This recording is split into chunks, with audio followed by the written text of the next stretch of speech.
I'm talking about today is pinch pots and pinch pot perfection techniques. Today you all tried pinch pots and everybody did a really good job. Everybody got a pot when they were finished with it. Now, did your pieces look more like this, or did yours look more like this one?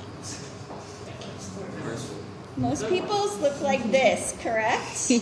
Right, so what I'm going to talk about today is how to go from the beginning pinch pot. There is nothing wrong with this as a beginner pinch pot.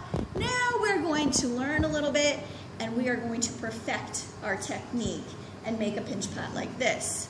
The first thing that you need to do is start with a ball of clay. You need to make sure that your clay is nice and smoothed out. There's no big cracks or crevices when your clay when you start. You want to start with a smooth ball of clay.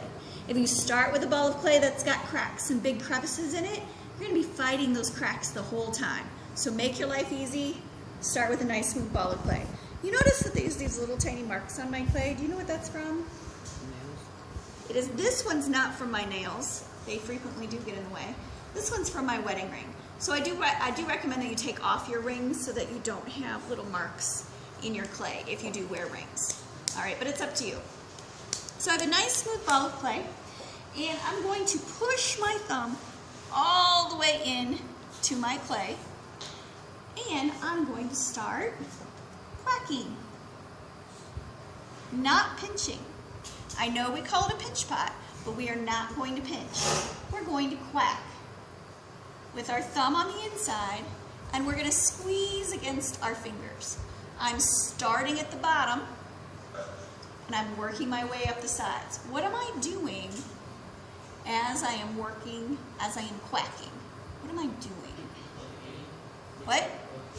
I am rotating it in my hands.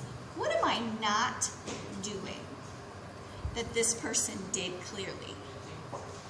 I am not pinching, right?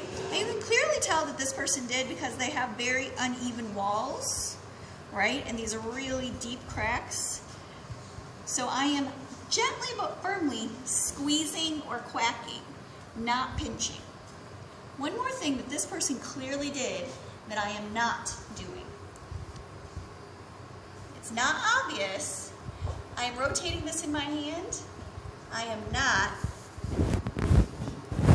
sitting it on the table. Exactly. If you set it on the table while you are pinching, you are not able to easily monitor how thick the bottom is and how thick the sides are. You're losing that input going into your brain from your contact with the clay. So hold your pinch pot in your hands as you are pinching it. Don't set it down on the table and do this. All right, hold it in your hands as you're rotating, right? You don't want the bottom to get flat. And did anybody have this happen where it got wider and wider and wider and you couldn't control it and you were getting frustrated? All right, make your life easier. Hold it in your hand as you are quacking and rotating it. You can always make it wider later, but it's very hard to take a wide piece and make it skinnier. But it's much easier to take a thin piece or a tall, skinny piece and make it wider later. So as I'm rotating, I'm constantly asking myself, oh, is this the same thickness? It should be the same thickness, a consistent thickness all the way around. So now I have a pinch pot. Is this one as nice as this one? Mm-mm. What's the difference? It's smoother. What do you think? The top part. The top on this one is beautiful, right? This one's pretty nice, but there's still some little cracks in there. So how do we get that beautiful lip?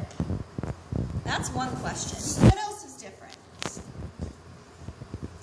They're both very good. What do you think? Right, one's a little bit wider. What else? Is the top of that one is like really smooth? Yes, we have a very smooth lip. What about the surface? Smooth. Is one smoother than the other? How do we get it this perfect? Is it hard? Do you have to have a ton of experience? No, you just have to have the right tools. And you all have these tools in your bin. It's called a paddle. And you all have paddles in your bins. Now these bumps, these are natural from pinch pots. I call them finger bumps. They're from your fingers, and you made this with your fingers, so you're gonna have finger bumps. How do we get rid of it and get this beautiful surface quality?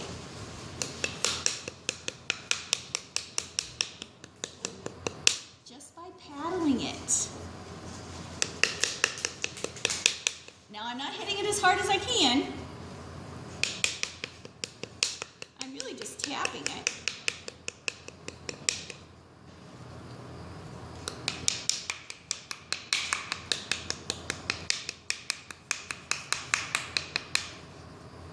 Do you see how it's getting rid of all those finger bumps? Perfect. This is pinch pot perfection techniques. So we're going to keep rotating it and paddling it until it's that smooth. Now every once in a while you're going to get a crack like this that is not going to go away just by paddling it. You may have to take a needle tool, or this is an X-Acto knife, and we're gonna score over those a little bit deeper cracks. You can score over them and then smooth them out and then paddle like it wasn't even there.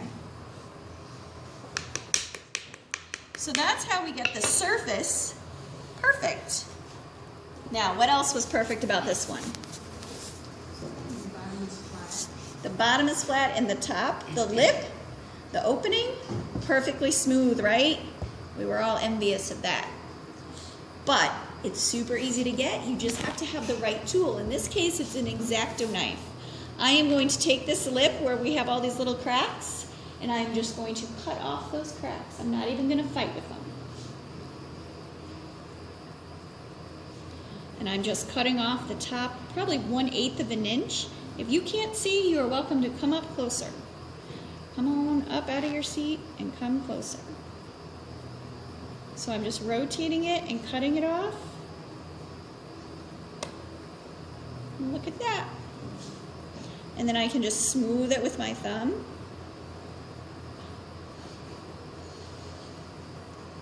And now I have that perfect lip. And I have a perfectly smooth surface. To get the bottom just a little bit flat, I'm just going to tap it. And I'm all done. What questions do you guys have? Okay, let's try it.